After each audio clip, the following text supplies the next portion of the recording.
Liver हमेशा एक मौका ज़रूर देता है। At that point of time अगर हमें समझ में आ गया कि लिवर में क्या प्रॉब्लम है, हमें समझ में आ गया कि हमें अभी 40-50 साल इस लिवर को और चलाना है, and we change our lifestyle, we change our habits, the liver will go back to normal in most cases. अगर हम उस मौके को नहीं समझ पाते, if you don't jump on that opportunity, then it is always a downhill road. फिर liver भी खराब, किडनी भी खराब वगैरह।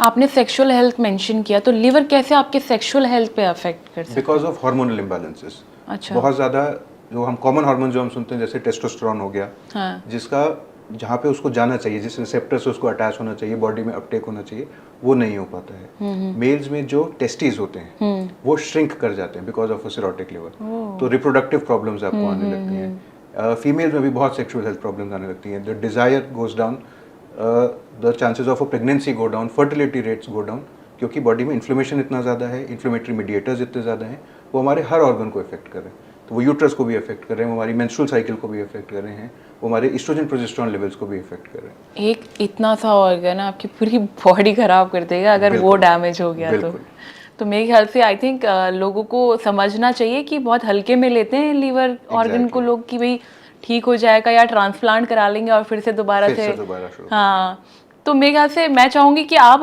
हमारे हेल्थ साइट के ऑडियंस को एक मैसेज, डरावना मैसेज दे दो ताकि वो डरें और ये सोचे कि सोल्यूशन ये नहीं है कि आप अपने ऑर्गन को डैमेज कर रहे हैं, उसके बाद हाँ आपको पता है कि एक दूसरा ऑप्शन रखा हुआ है। Right.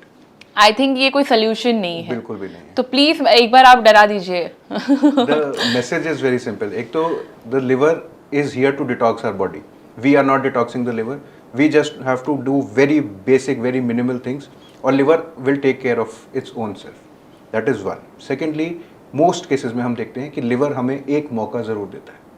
There is one point of time where you will have some symptoms, आपको जॉन्डिस हो जाएगा या LFT बिगड़ जाएगा या कुछ बिगड़ जाएगा, लिवर हमेशा एक मौका ज़रूर देता है। At that point of time अगर हमें समझ में आ गया कि लिवर में क्या प्रॉब्लम है, हमें समझ में आ गया कि हमें अभी 40-50 साल इस लिवर को और चलाना है, and we change our lifestyle, we change our habits, the liver will go back to normal in most cases. अगर हम उस मौके को नहीं समझ पाते, if you don't jump on that opportunity, then it is always a downhill road. फिर liver भी खराब, किडनी भी खराब वगैरह। तो इट इज़ वेरी इंपॉर्टेंट कि जहाँ हमें पहली बार पकड़ में आ जाए, चाहे हम अपने एनुअल हेल्थ टेस्ट में पकड़ लें, चाहे किसी और चीज़ से, किसी और रीज़न से हमने कोई भी टेस्ट कराया, उसमें लिवर की प्रॉब्लम आ गई, that opportunity has to be seized. This is what I want everybody to understand, कि हमें वो मौका मिस नहीं करना है। पता चल गया लिवर में प्रॉब्लम है, यू मीट अ गैस्ट्रोएंटरोलॉजिस्ट और a hepatologist, you get it treated and you reverse your liver back to normal. उसको छोड़ दिया तो गाड़ी निकल जाएगी। मतलब यह है कि भाई अपने मुंह के टेस्ट के लिए और ज़रा सी देर के फन के लिए आप अपने लीवर के साथ साथ बाकी ऑर्गन्स को डैमेज ना करें।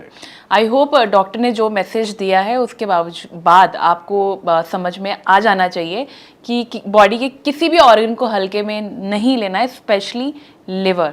और इसलिए ये आज द हेल्थ साइट पॉडकास्ट का ये एपिसोड था, जिसमें हमने आपको सारी वो जानकारी दी होंगी जो आप जानना चाहते होंगे। आपके जो भी क्वेरीज होंगे या फिर आपके जो भी कमेंट्स होंगे, हमें कमेंट बॉक्स में कमेंट करके ज़रूर बताएं। और हेल्थ से जुड़ी इस तरह की और भी वीडियोज़ के लिए बने रहिए thehealthsite.com के साथ। Thank you doctor. Thank you so much.